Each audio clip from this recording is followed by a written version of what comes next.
Our America the Beautiful series continues this morning, celebrating 100 years of the National Park Service. Millions of vacationers are enjoying awe-inspiring scenery this summer at popular parks across the country. But if you want to avoid the crowds and satisfy your inner explorer, John Blackstone shows us one of the least visited gems. It's Isle Royale. It is nestled along the Canadian border in the middle of Lake Superior in Michigan.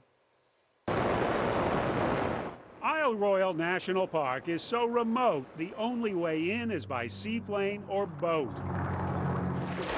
There are no Grands in this tranquil setting, no Grand Tetons or Grand Canyon. What there is an unparalleled, unplugged peacefulness. No internet, no cell phones, and few people. On average, Isle Royale National Park gets 17,000 visitors a year. That's less than Yellowstone sees in a day. Forgive me, Superintendent, but in the National Park System, Isle Royale is not one of the big names. I think we have one of the highest repeat visitor rates. Phyllis Green, the park's superintendent, is proud that many who come here once yearn to return. So this is one of the places you came as a child? Yeah, we used to make a family trip down here and take a chance to go up into the lighthouse and look out over the surrounding area. Growing up, Susanna Ausema spent summers here. Her dad was a park ranger. Years later, she returned and met her husband, Mike, also a ranger. Do I understand that your first date, he didn't take you to see a movie, he took you to see a moose? Yeah. I followed him down the trail and there was this cow moose, and she had her ears back, and she was mad. And Mike looked at me and he said, "Susanna, you gotta run." Now they're raising their 4-year-old son, Jasper, here. We're disconnected from the rest of society in a lot of ways. It's one of these places that people just get in their blood, and they feel a deep connection to this place. You just adjust your straps a little bit. Care and Laura Goodness feel that connection. They are preparing to return to Isle Royale, this time with the kids. Does that feel better now? Last summer, they visited one of the big-name national parks. So last year, you went to the Rocky Mountain National Park, and you're saying, where we really want to go is back to Isle Royale. Mm-hmm. Really? Yeah. Yes. The solitude, the quietness, that's the draw. 3 years ago, the couple went backpacking on the island with friends to celebrate their 10th anniversary.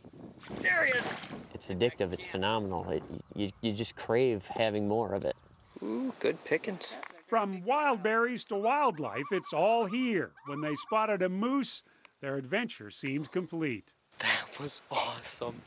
That is the first wild moose I've ever seen. But they didn't see one of Isle Royale's other inhabitants, a wolf. Wolves, long a vital part of the ecosystem here, are disappearing. They're right on the cusp of extinction. Biologist John Vucetich at Michigan Tech blames climate change. He says wolves used to be able to reach the island by crossing an ice bridge, but now the lake water is warmer and ice is rare. As the wolves die off, Vucetich warns the moose population is exploding. A moose population is like a freight train. Once it gets going, it doesn't stop very easily.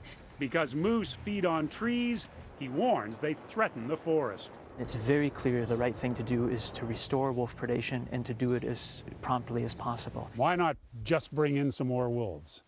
The question is, when and where can the Park Service save species, and for what purposes as climate change really rolls out nationally? Isle Royale has gone through changes before. In the 1800s, fishing families made the island their home, pulling whitefish and trout from Lake Superior to be sold in cities as far away as Chicago. They would bring the fish on in, and they could keep them cold because it was out over the water. Visitors willing to dive can also see reminders of the past under the water. Dozens of shipwrecks ring the park, century-old victims of Isle Royale's rocky shoals and frequent fog. You're descending on through the dark, and then all of a sudden you come across this link to the past. It's a very surreal, magical type of environment. You hold your hand, okay? The average visit to most national parks is about 3 to 4 hours. At Isle Royale, it's 3 to 4 days.